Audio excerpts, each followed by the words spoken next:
Hello friends, ഇന്ന് നമ്മൾ പഠിക്കാൻ പോകുന്നത് +2 പൊളിറ്റിക്കൽ സയൻസിലെ സെക്കൻഡ് ചാപ്റ്ററാണ്. അപ്പോൾ ഈ ക്ലാസ് കാണുന്നതിന് മുമ്പ് നിങ്ങൾ ചാനൽ സബ്സ്ക്രൈബ് ചെയ്യാതെയാണ് കാണുന്നതെങ്കിൽ ചാനൽ സബ്സ്ക്രൈബ് ചെയ്ത് കാണാൻ ശ്രമിക്കാം. നമുക്ക് നേരെ ക്ലാസ്സിലേക്ക് കടക്കാം. ഈ ചാപ്റ്ററിൽ നമ്മൾ ഫസ്റ്റ് നോക്കാൻ പോകുന്നത് signification of the first general election, ആദ്യ പൊതു തെരഞ്ഞെടുപ്പിൻ്റെ പ്രാധാന്യമാണ്. 1951നും 1952ലുമാണ് ആദ്യ തെരഞ്ഞെടുപ്പ് നടന്നിട്ടുള്ളത്. First general election was had in 1951-52. ആദ്യ പൊതു തെരഞ്ഞെടുപ്പ് 1951ലും 1952ലും നടന്നു. India had no previous experience of democracy. ഇന്ത്യക്ക് ജനാധിപത്യത്തിൽ മുൻ പരിചയം ഉണ്ടായിരുന്നില്ല. India was a large and diverse country. India വിശാലവും വൈവിധ്യമാർന്നതുമായ രാജ്യമായിരുന്നു. Universal adult franchise was introduced. സാർവത്രിക പ്രായപൂർത്തി വോട്ടവകാശം നടപ്പിലാക്കി. Many voters were illiterate. നിരവധി വോട്ടർമാർ നിരക്ഷരായിരുന്നു. മണ്ഡലങ്ങളുടെ അതിർത്തി നിർണയിച്ചു. Electoral rolls were prepared. Voter പട്ടിക തയ്യാറാക്കി. പട്ടികജാതി പട്ടികവർഗക്കാർക്ക് സീറ്റ് സംവരണം ഏർപ്പെടുത്തി. It was a massive election process. അതിവിപുലമായ തെരഞ്ഞെടുപ്പ് പ്രക്രിയയായിരുന്നു. Ballot papers and polling arrangements were prepared. Ballot പേപ്പറും പോളിംഗ് ക്രമീകരണങ്ങളും തയ്യാറാക്കി. ഇനി ഇതിൽ അടുത്തതായി നോക്കാനുള്ളത് റീസൺ ഫോർ കോൺഗ്രസ് ഡൊമിനൻസ് ആണ്. കോൺഗ്രസിന്റെ ആധിപത്യത്തിനുള്ള കാരണങ്ങൾ. ഇതിൽ ഫസ്റ്റായി വരുന്നത് ലെഗസി ഓഫ് നാഷണൽ മൂവ്മെന്റ്, ദേശീയ സ്വാതന്ത്ര്യ സമരത്തിന്റെ പരാജയം. സ്ട്രോങ് പാർട്ടി ഓർഗനൈസേഷൻ, ശക്തമായ സംഘടനാ സംവിധാനം. പ്രസന്റ് അക്രോസ് ദ കൺട്രി, രാജ്യമെമ്പാടുമുള്ള സാന്നിധ്യം. Charismatic leadership of Jawaharlal Nehru. Jawaharlal നെഹ്റുവിന്റെ കരിസ്മാറ്റിക് നേതൃത്വം. Opposition party were weak and divide. പ്രതിഷേധ പാർട്ടികൾക്ക് ദുർബലവും വിഭജിക്കപ്പെട്ടതുമായിരുന്നു. വീഡിയോ സബ്സ്ക്രൈബ് ചെയ്യാതെയാണ് കാണുന്നതെങ്കിൽ വീഡിയോ സബ്സ്ക്രൈബ് ചെയ്ത് കാണുക, എന്നാലാണ് തുടർന്ന് എല്ലാ ക്ലാസ്സുകളും കിട്ടുകയുള്ളൂ. ഇതിൽ അടുത്തതായി വരുന്നത് ഫ്യൂച്ചേഴ്സ് ഓഫ് കോൺഗ്രസ്. കോൺഗ്രസിൻ്റെ ആധിപത്യത്തിൻ്റെ സവിശേഷതകളാണ്. Congress won election in a multi party system. ബഹുകക്ഷി സംവിധാനത്തിൽ കോൺഗ്രസ് വിജയിച്ചു. Election were free and fair. തെരഞ്ഞെടുപ്പുകൾ സ്വതന്ത്രവും നീതിപൂർണവുമായിരുന്നു.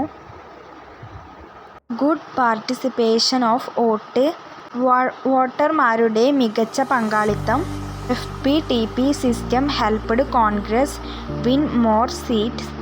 FPTP സംവിധാനം കോൺഗ്രസിനെ കൂടുതൽ സീറ്റുകൾ നേടാൻ സഹായിച്ചു. Congress had support in all parties of India.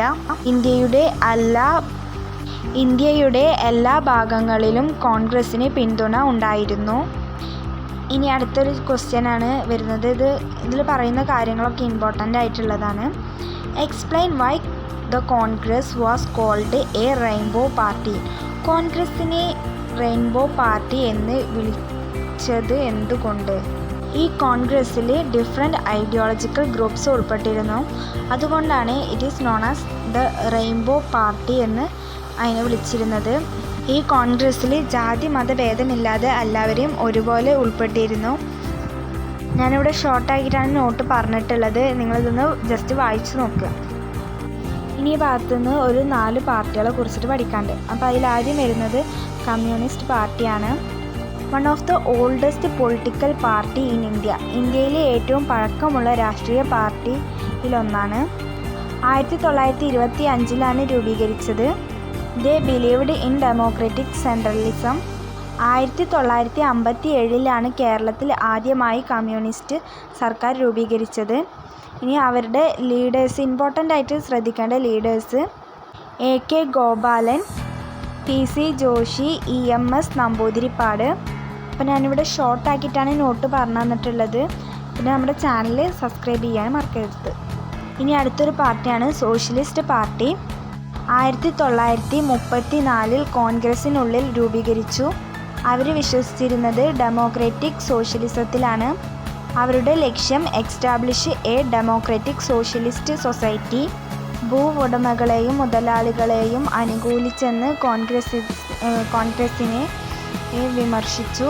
ഇനി അവരിൽ വരുന്ന പ്രധാന നേതാക്കന്മാർ ആചാര്യ നരേന്ദ്രദേവ്, ജയപ്രകാശ് നാരായണൻ, അശോക്. ഇനി അടുത്തൊരു പാർട്ടിയാണ് സ്വതന്ത്ര പാർട്ടി. 1959 രൂപീകരിച്ചു. ഇതിൻ്റെ സ്ഥാപകൻ Rajagopalachari supported private sector and individual freedom. സർക്കാരിൻ്റെ അമിത ഇടപെടൽ എതിർത്തു. ലൈസൻസ് സംവിധാനങ്ങളും എതിർത്തു. ഇതിൻ്റെ പ്രധാന നേതാക്കന്മാർ KM മുനീഷ്, NG രംഗ, മിന്നു മസാനി എന്നിവരായിരുന്നു. ഈ ഒരു പാർട്ടിയും കൂടി പഠിച്ച് നമ്മുടെ ഈ ഒരു ചാപ്റ്റർ അവസാനിക്കും. 1951 രൂപീകരിച്ചു. ഡോക്ടർ ശ്യാം പ്രസാദ് മുഖർജി ആണ് സ്ഥാപകൻ. ഇന്ത്യൻ സംസ്കാരത്തിനും ദേശീയതയ്ക്കും പ്രാധാന്യം നൽകി വൺ നേഷൻ അഥവാ ഒരു രാജ്യം എന്ന ആശയത്തെ പിന്തുണച്ചു. അഖണ്ഡ ഭാരതം എന്ന ആശയം മുന്നോട്ട് വെച്ചു. ഇതിൻ്റെ പ്രധാന നേതാക്കന്മാർ ശ്യാം പ്രസാദ് മുഖർജി, ദീൻ ദയാൽ എന്നിവരായിരുന്നു. അപ്പം നമ്മുടെ ചാപ്റ്റർ ഇവിടെ തീർന്നിട്ടുണ്ട്. വീഡിയോ ഇഷ്ടപ്പെട്ടാൽ ചാനൽ സബ്സ്ക്രൈബ് ചെയ്യാനും അതുപോലെ തന്നെ വീഡിയോക്ക് ലൈക്ക് ചെയ്യാനും ഫ്രണ്ട്സിലേക്കൊക്കെ ഷെയർ ചെയ്യാനും മറക്കരുത്.